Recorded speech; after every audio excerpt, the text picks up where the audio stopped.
welcome to everybody, and thanks to the organizers for this very rich conference. And I know that we are all digesting now a long morning and more or less copious lunch.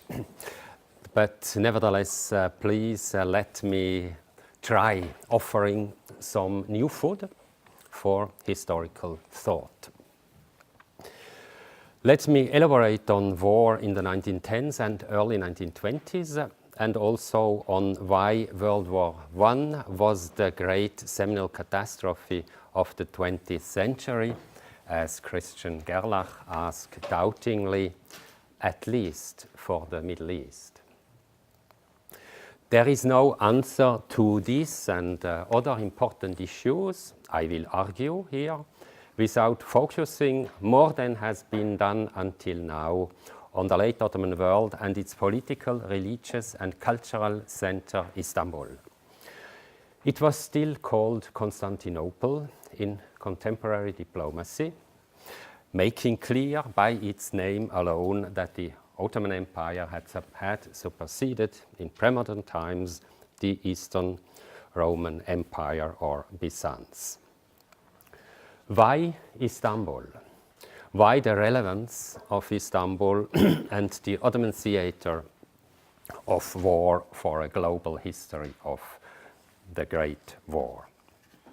What I list now will be the 5 parts of my talk. You see listed the catchwords of these parts. There is another chronology of war in Istanbul. We have heard it several times already during the conference. It starts in 1911 with the Italian invasion of Libya, of Ottoman Libya. It ends in 1922 with the Kemalist victory in the war for Asia Minor.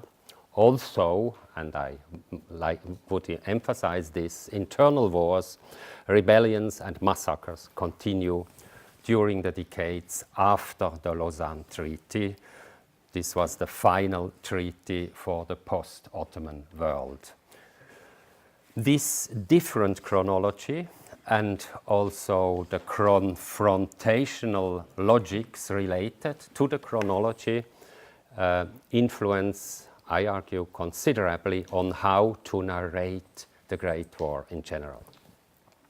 Second, there were specific diplomatic and political dynamics called the Eastern, in fact, Ottoman question at that time, that impacted the genesis of a European war. In the early 1910s, this question was not yet about Palestine, or only little, but it dealt with Macedonia and the Western Aegean around Izmir, and most prominently in 1914 with the Ottoman eastern provinces inhabited by Armenians and Kurds, Turks, also Turks and other groups. That is the eastern part of Asia Minor. Dynamics around the Eastern question culminated at the eve of World War I because of a concrete, far-reaching reform plan for that geography. Third, Talat Pasha's Istanbul was the birthplace of another style of rule and diplomatic communication. The dictatorship of the Young Turk Committee, established in 1913, was the first single-party regime of the 20th century, the first committee of young revolutionists heading an empire. They made ample use of demagogic populism tied, in their case, to Islamist rhetoric, and possessed also a violent agenda domestically and toward the exterior. And fourth point, in contrast to elsewhere, war included right from the start an agenda of domestic transformation called national and social revolution. It implied countrywide demographic and economic engineering, dispossession, genocide, yet it was presented as a domestic war front against traitor groups. And the last point, such patterns of politics and domestic mass violence began only later also in continental Europe. In the Ottoman capital, they emerged from a radicalized, secretive male society, and I'd argue it pioneered a kind of proto-fascism. This is a strong word, but it is very, it is a word that designates very important phenomena of that time. We can grasp this best in the cooperation of the ideologue Ziya Kalp and the party boss and minister Talat. This powerful synergy marked patterns that also early Kemalists, all former Young Turks, perpetuated after 1923. Let me add a topicality. The current Erdoganism is taking such patterns up in their pre-Kemalist version. Now, before coming back to these 5 points and elaborate on them, let me make 2 general remarks. And let us first look at the map. In the perspective of a whole century, the most dramatically changing and also the most violent political geography within Greater Europe meaning Europe, Russia, and the Ottoman world. Also, most violent political geography within Greater Europe was that of the late Ottoman Empire. The question of what could be the future of this huge geography and its resources was crucial for diplomacy since the late 18th century. This was the famous so-called Eastern question, Question d'Orient. The European powers sent generally very capable and experienced ambassadors to Istanbul, who often became ministers, foreign ministers, at home after a successful duty in Istanbul. Diplomatic traffic was particularly high after the Young Turk Revolution of 1908, when all powers attempted to become best placed with the new Young Turk movement now in power, at that time in partial power. Then Home Secretary Winston Churchill was among those going to Istanbul, experiencing, as he wrote, a great sympathy with the Young Turks. He's side by side with Talat, the later Talat Pasha, and also Javid. So, opla. This is Talat, this is Churchill, this is Javid Bey, an intimate of Talat. But he already felt in summer 1910 that, I quote, the Germans had got the better of our diplomacy there. After the hopeful but short-lived Ottoman Spring in 1908, the Eastern question heated again up when Italy aggressed Ottoman Libya in fall 1911, and a year later when the Ottoman army lost the First Balkan War. From then, Ottoman possessions seemed to be fair prey, and the regulations of the Berlin Treaty, a fundamental treaty for the late Ottoman Empire, no longer respected. A wholesale war psychology possessed from then the rulers in Istanbul. This came to an end only in the 1920s. Also, sporadic domestic war against Kurds continued in the interwar period, and patterns of repression were perpetuated. From at least 15 million, Asia Minor had lost more than 6 million inhabitants. So Asia Minor is today's Turkey. 6 million inhabitants in the last Ottoman decade, 2/3 of them Christian civilians, half of them killed. Of about 4 million deaths in World War I in the Ottoman Empire, less than 800,000 were soldiers. Rebellions or domestic war in the interwar period in the former Ottoman world, especially the late Ottoman core lands, now Turkey, Iraq, Syria, Lebanon, Palestine, Jordan. That's the late Ottoman core geography. So rebellions or domestic war in that geography continued, killing ten thousands, a large majority of them Kurdish civilians. A second general remark. The 1828 Berlin Treaty was replaced in 1923 by the even more fundamental Lausanne Treaty, which is still valid today in its main points. It has very recently been appraised in a study by an international lawyer as the longest lasting peace in modern times. Wonderful words. If we take the treaty as it was, the final post-World War I agreement on order and boundaries, not only on boundaries, also on the kind of order that should reign. In the formerly Ottoman geography, such a judgment, I'd argue, is put mildly euphemistic. Yet it goes hand in hand with a long Western tradition of historically superficial, positive appraisal that had economized on looking at realities on the ground. In reality, the post-World War I Ottoman geography, or post-Ottoman geography, has never come to rest.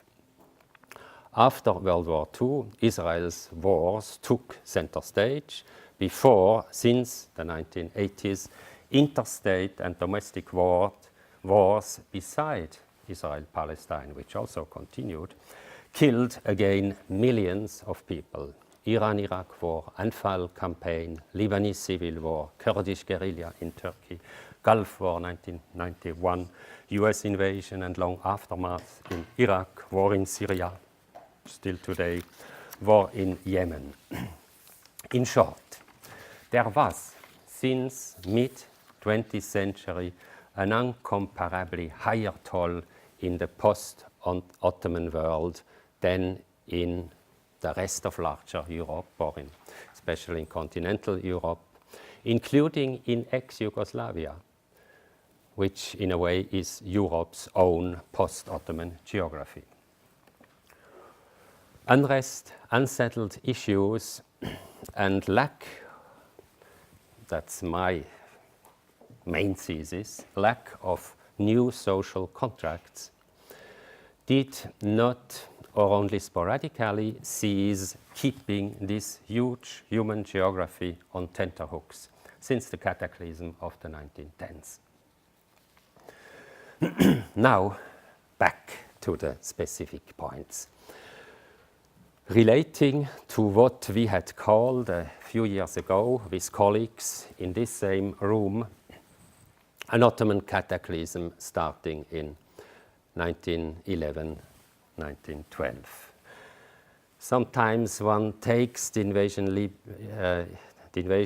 into Libya as the starting point. Sometimes one prefers taking the Balkan War. So that's why I say 1911, 1912. I have already given main hints at the chronology of war in the 1910s as seen from Istanbul, and that substantially differed from that in continental Europe. For Europe, the murder at Sarajevo was a shock. For young Turks acquainted with the Balkans, revolutionary committees, brutal guerrilla war, and many political assassinations, it meant just going a step further. in the aftermath of the Balkan Wars, with already 500,000 deaths, and after huge ethnic cleansing, applied on all sides, but first most against Muslims at that time, but exposed by the Young Turk Committee as well on a huge scale in June 1914. Put shortly, General European War, as it was called in summer 1914, repetitiously as a possibility, General European War, meant for the Young Turks continued war in order to settle scores from the months and years before with Greece, Bulgaria, Italy, Britain, and domestic groups now regarded as aliens of a Turkish and Muslim Ottoman nation because of Christian belonging. But Christian belonging, why? Because that meant certain important things for the reconceptualization of the nation. It was both a wanted and, of course, also a contingent continuation of war. In summer 1914, the inner party circle around Talat tried their luck with German and Austrian diplomacy in Istanbul during the completely unexpected July crisis, and promptly won an alliance treaty with Germany, continental Europe's foremost military power. So not Germany went to them, German diplomats in Istanbul, but vice versa. The Young Turks were proactive. Right from early August, they designed war on a comprehensive scale as a total war jihad and expansionist first against Russia. They mobilized as never before in Ottoman history. The party press welcomed intra-European carnage, predicted Russia's ruin, and promised to end once and for all what they called the European-made Eastern question, and what non-Turkish experts thought to be appropriate answers to this question that the party completely refused. The most concrete answer, and now I come to the second point,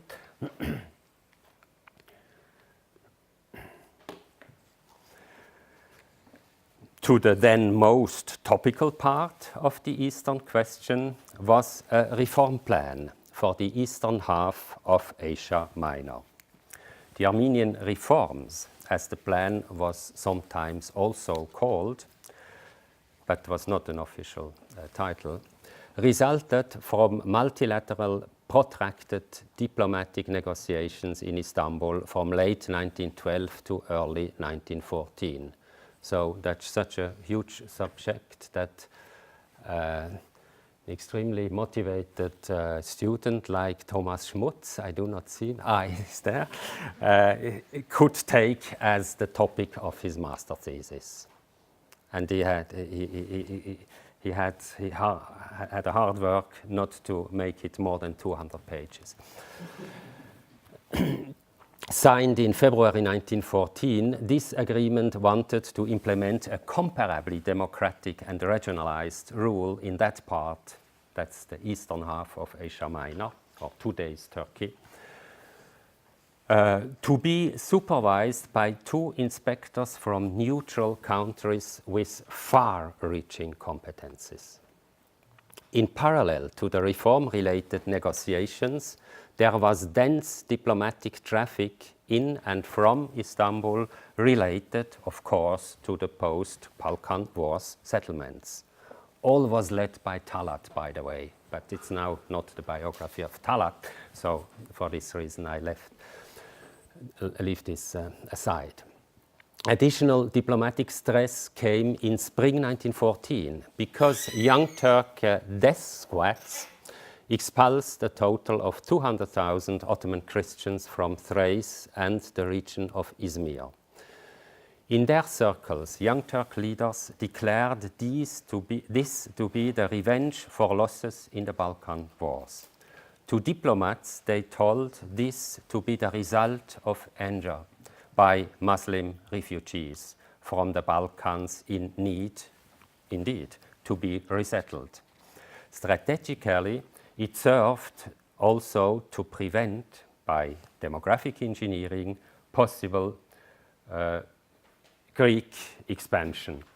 On the first day, Wednesday, we have already heard that the Greek kingdom expanded over the decades, and of course the big jump was the First Balkan War with a big win of territory, and that could go on, and it went on shortly after World War I with parts of Western Anatolia or Western Asia Minor, where many Orthodox Christians, many of them also Greek-speaking Christians, lived.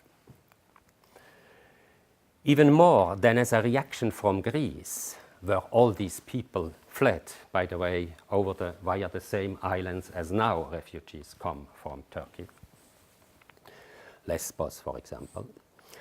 But less than as a reaction from Greece, but as a declared intention by the Young Turks, a third Balkan War between Greece and Turkey was expected in early summer 1914. They wanted simply to win back Aegean islands, lost in the First Balkan War. The islands, by the way, Erdogan was recently talking about, saying they rightly belonged to Turkey, and the Treaty of Lausanne must be revised. In short, the genesis of World War I has certainly also to do with Serbian ghosts, as Christopher Clark had put it, but the concrete hotspots of the Eastern question, as by early 1914, contributed much more to making a global war. That is the Eastern Aegean, the Armenian reforms, and with them a Young Turk readiness to transformative war at Germany's and Austria's side. For German strategists, the Young Turks' willingness changed the outlook on possible, still only possible, general war in late July 1914, especially with regard to Russia.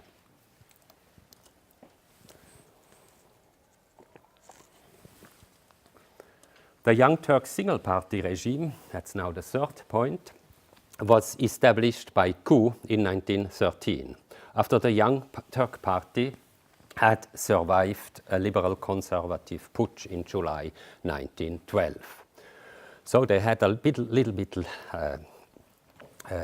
less chance in comparison to the AKP in 2016, where the putsch was completely unsuccessful. That putsch in 1912 was for a short time successful. There was a comparatively moderate repression then by the conservative liberals against the Young Turk Party. Still, it was a very risky time for the party and for its boss, Talat. In late summer 1912, party leader Talat openly embraced a radical stance that closed definitively the short phase of parliamentarism in his political biography. From the eve of the Balkan Wars until 1918, he beat almost incessantly the war drums. Still in opposition, he became a demagogic orator, commanding the streets and squares, and especially the students of Istanbul, before he must temporarily go underground in late fall 1912. For losses in the Balkan War, he accused the government. Also, he had been among those warmongers who wanted war at any price from late September 1912. So he could accuse the government and bring it then also down by coup in January 1913. In contrast to later European dictators, Talat always acted for the outside as a member of both the party central committee and the government. From 1909 to 1918, he was, with few exceptions, a minister. And at the end, he was also the prime minister or grand vizier from late 1917, from early 1917. Since late July 1914, Talat banked on bringing the transformative power of a general European war to the Balkans, the Caucasus, and the Levant. It is not true, as many history books write, that the Young Turk decision makers simply tried to walk a neutral pace for as long as they could, and that Enver alone wanted war. So Enver, Germany's darling and officer, and want to be Napoleon. Churchill honestly admitted that he and most representatives of the Entente had completely wrongly believed in August 1914 that Turkey had no policy and might still be won or lost. Talat's circle possessed concreter objectives than probably most other governments then involved into war. It pursued, however, also overambitious, chimeric goals. There were fronts both toward the interior and toward the exterior. So, 5 fronts and related objectives toward the exterior. Of course, the defense of Istanbul, the capital, but also, hopefully, the recovery of some lost territory in the Balkans. And then, this is where a war was, in fact, unofficial war started in August already, against Russia, but with the declared goal of a Caucasian conquest toward Turan. That was the big catchword at that time in Ziya Gökalp's language of political messianism, meaning a huge and eternal motherland of the Turks. A third front was the defense of Iraq and of Yemen, fourth front, and against Egypt. This was thought as an expansive front for reconquest of Egypt. And there were 2 fronts, at least domestic fronts. The big one, I call it the domestic front against Asia Minor's Christians, at the first place the Armenian, but also against Arab autonomy currents. So against any contest for regionalized rule among Armenians, Kurds, and Arabs. And at the first place, I repeat, for unrestricted, unshared Turkish Muslim sovereignty in Asia Minor, the then to be established Turkish national home in whole Anatolia or Asia Minor, which is synonymous, Türk Yurdu. So with this, we have come to the 4th point.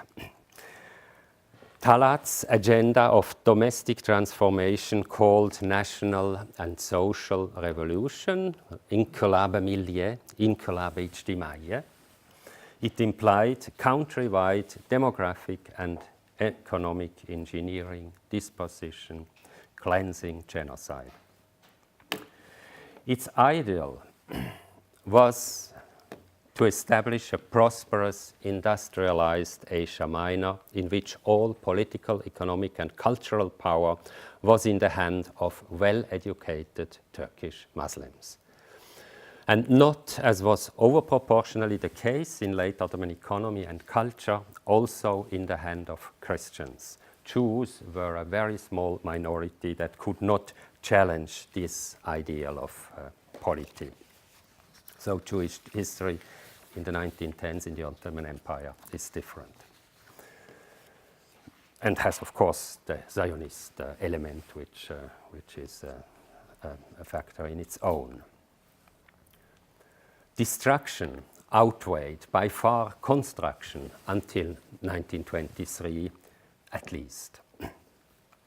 Eastern Asia Minor remained devastated for decades and was almost entirely closed to any foreigner until 1950.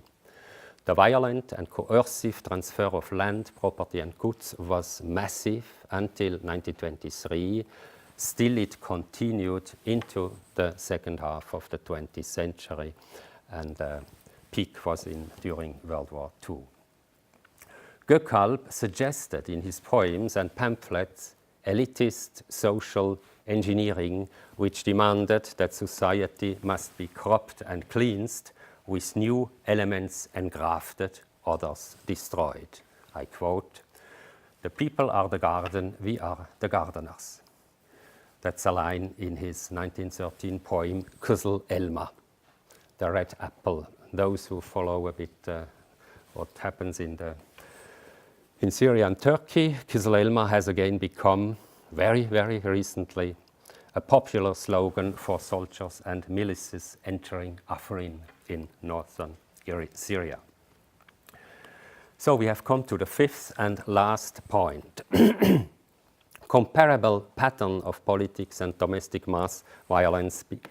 I should very shortly say why this map. This is the map that you may know of for the Armenian Genocide, all the routes of removal, restraint from the western part of Anatolia, marches from the eastern parts, nearly no man coming then to northern Syria. So first phase of genocide here, second genocide in northern Syria, then a final big, huge massacre of 200,000 people east of Deir ez-Zor. But what is new now in this card, probably for you, I have added the Assyrian Genocide. This is a regional genocide, so it's not central Talat policy.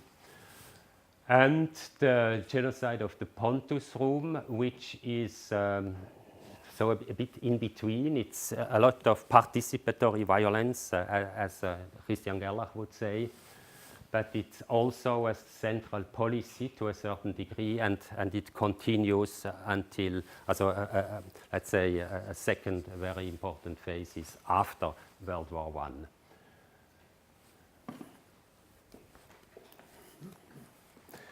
So we are now in the fifth and last point, and I have said that such patterns of violence and politics began only later in Europe. Of course, in Russia with the Russian Revolution and the Civil War, it was, we have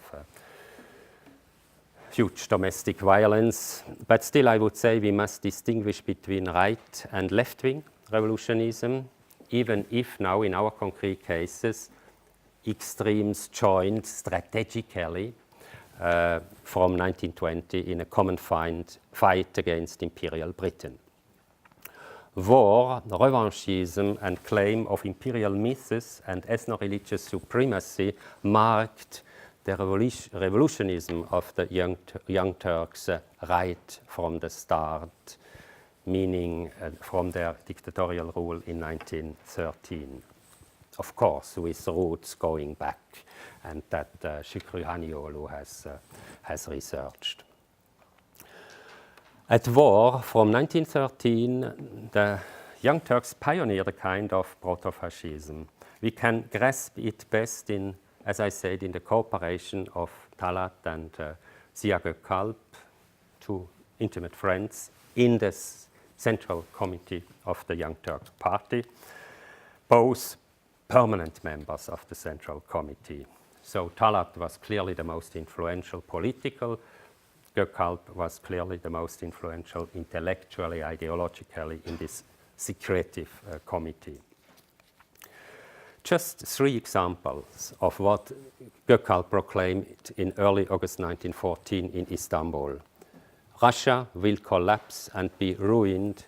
Turkey will expand and be tyrann. The land of civilization, Europe, will be red blood. Each of its regions will be a new Balkan. God's will sprang from the people. We proclaimed the jihad. God is great.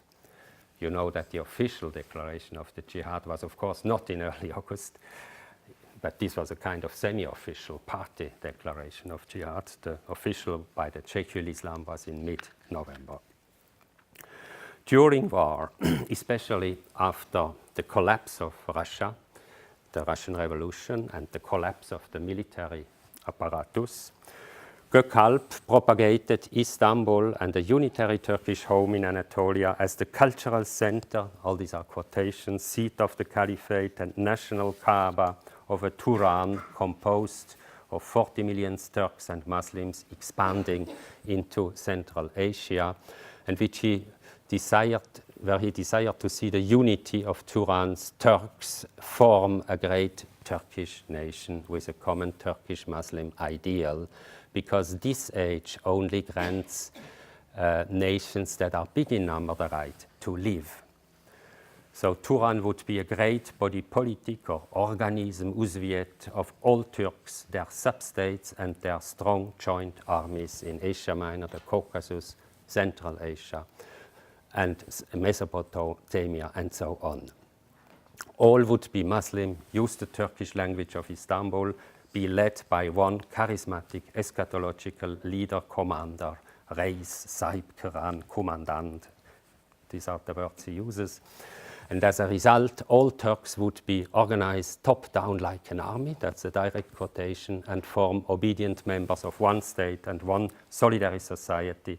Dissent would be severely repressed, divergent opinions or ideals killed. Again, direct quotation. Gökalp refused any negotiation of a social contract because for him Islam and Turkdom were powerful natural unifiers of an organic Turkish nation. So for me, in a way, that's the absolutely central, crucial point, this refusal of negotiated social contracts by equals.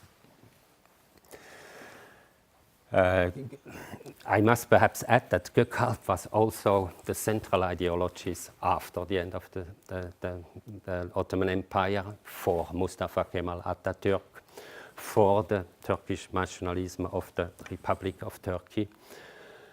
And Gökalp disciple of the 1910s, Muhittin Birgen, he became also a Hitler admirer, wrote that the party members have never found Ott the hero of the new national movement. They all rallied around him, also Atatürk, with a national spirit and a national discipline that they had acquired in the 12 years before. All party people who had identified with Ziya Gökalp's ideas during World War I, which were published in the name of the party, easily and logically rallied around Mustafa Kemal Pasha, also Atatürk, to defend these new and concrete principles. End of quotation.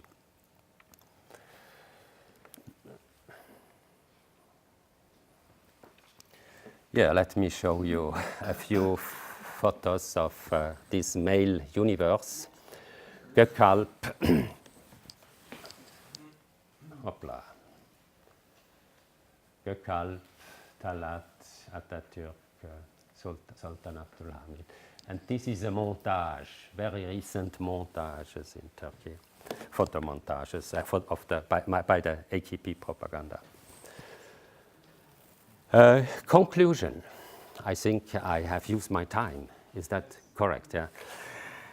Ankara became the place where principles from Talat's Istanbul were implemented. It is true that Kemalism abandoned per force, partly also by inside, former expansionism. It also abandoned, so only in 1924, its close alliance with political Islam. So an alliance that was very important and effective during the whole war for Asia Minor. That was a war fought in the name of Islam, not in the name of a republic. It also that is also true, entirely abolished the Sharia. So we would say a huge break from the time before. It is also true that the Treaty of Lausanne finished a long and cataclysmic decade in the Ottoman geography, and that this treaty was widely appreciated as a great achievement, and in particular a diplomatic triumph for Kemalism, though this made the Kemalist rulers very strong and respected people, this treaty. Yet, it did neither heal wounds, repair damage, and clarify major crimes, nor, and this again I emphasize most importantly, permit the intrasocial negotiation of peaceful social contracts in the post-Ottoman geography. Far beyond Turkey, it set a model for rewarding violence, compulsory population transfer, authoritarian, unitary politics, and not least, the revanchist revision of imperialist Paris peace treaties. I conclude now. It's the last sentence. The exalted Gökalpian concept of nation and national polity was not appropriate to establish peace in post-Ottoman society. Turkey in the first place. Nowadays, the pre-1923 ghosts have powerfully come back to an again polarized post-Ottoman geography. Thank you for your attention.